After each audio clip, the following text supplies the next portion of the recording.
The act of weaving, Kente is one form of weaving. For us, the people of Agotime, the act of weaving is not new to us. Throughout our journey, right from Egypt through to the Nuer clan to our present day, weaving has been with us. In all the settlements that we have settled in, cotton was in good quantity.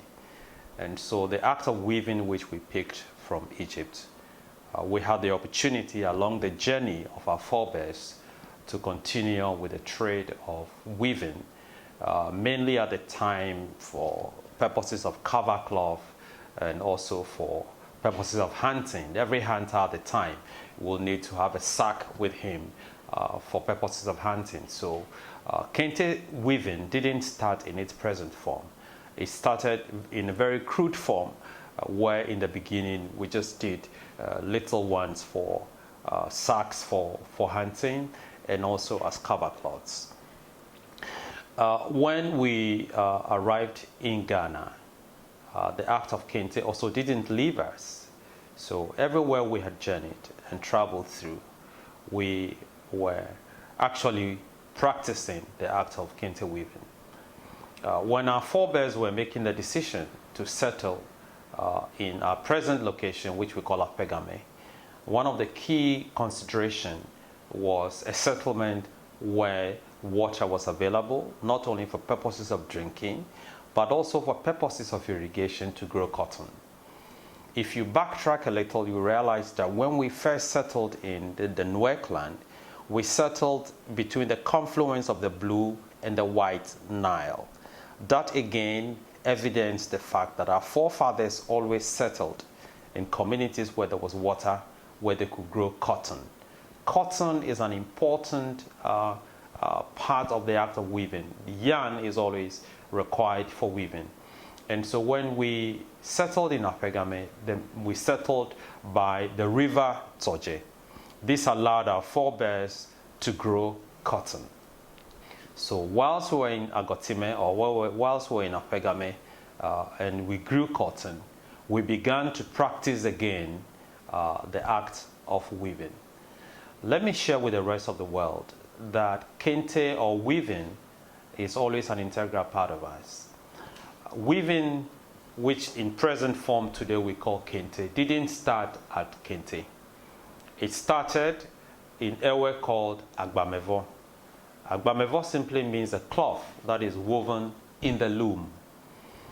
And whilst we practiced this trade and lived in peace with our neighbors, war broke out. And unfortunately, in some of the wars which we had fought, some of our forebears got captured. And so whilst they were in captivity, they started to practice the act of weaving. And in order for them to share the knowledge of weaving, they have to instruct the person that they were teaching. And so in Ewe, because our forefathers had picked the Ewe language by settling in the Volta region, we had to instruct the person who were teaching how to weave. So the first language which is instructional is K. K means in Ewe to open or open the warp. So we instructed that K means open and put the thread through the shuttle, and Te means that hit the yarn so that it is properly firm. So typically for us, Kente is simply an instructional word which means K na te, K na te. For us, that is the story of Kente. Kente didn't start in the form in which it is today, as beautiful as it looks on me, but it started from very crude forms, and what we see today is a reflection of years of practice, years of constant practice by the master weaver through creativity, and so we are able to come up with different patterns of the cloth. In Agotime, throughout all the stages of life, I keep emphasizing that Kente is our way of life. We live Kente every day. In Agotime, for example, right from the stages of birth, right at birth, Kente is always present in every cultural celebration that takes place at birth. As we grow into adulthood or puberty, Kente plays an important part. For example, the depot rite of the people of Agotime is performed with certain peculiar cloth or Kente designs, which can only be worn during puberty rite, such as depot. As we grow into further adulthood and we get married, Kente plays an important part. Certain specific Kente cloths are also designed for stages of marriage. Even when we marry and we give birth, if you are lucky to have twins and triplets, again, Kente features prominently. So there are various types of Kente that depict various events of our stages throughout the phases of life. Even at death, there is a particular Kente that is designed. So for us in Agotime, Kente is our way of life. You cannot take Kente away from our culture. It is an integral part.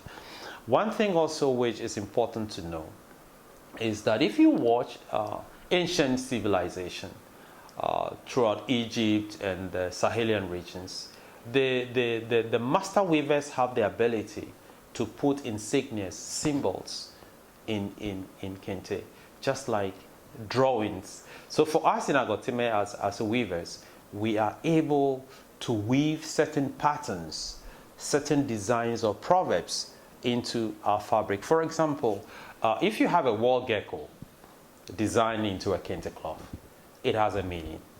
What does a wall gecko in Kente cloth simply means for us?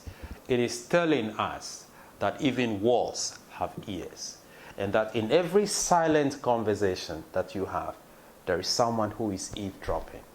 So that again, it's a reflection of our ability to create designs and patterns. For us in Agotime, colors are also very important in our cloth. For example, the color red or brown or black, it's a reflection of a stage of mourning.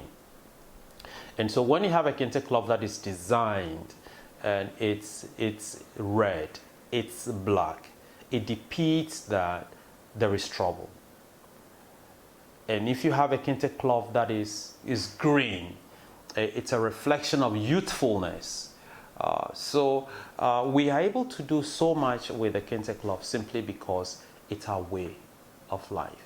It is for this reason that in May 1995, the chiefs and people of the Agotime traditional area decided to showcase to the rest of the world this very unique and important cultural identity or symbol, so that we can use it to celebrate not only the culture and tradition of we the chiefs and people of Agotime traditional area, but the whole of Ghana. Because around the world, Kente is identified with Ghana. And so the Kente Festival is a festival which has been instituted to share with the rest of the world the cultural and the traditional significance of the Kente fabric, particularly throughout our stages of life. Kente is an integral part of the way of we the chiefs and the people of Agotime. Though we are Ga-Dangmes and we have settled in an Ewe community, we have not shied away from the true identity of who we are. So we want to share with the rest of the world that though Volta region is dominated predominantly with communities that are mainly Ewes, there are some Ga-Dangmes like we the chiefs and people of Agotime in the Volta region. So this is to my brothers, or my Ga-Dangme brothers, wherever you are, just know that you have brothers in the Volta region, and that is the Agotimes or the Lens. Thank you.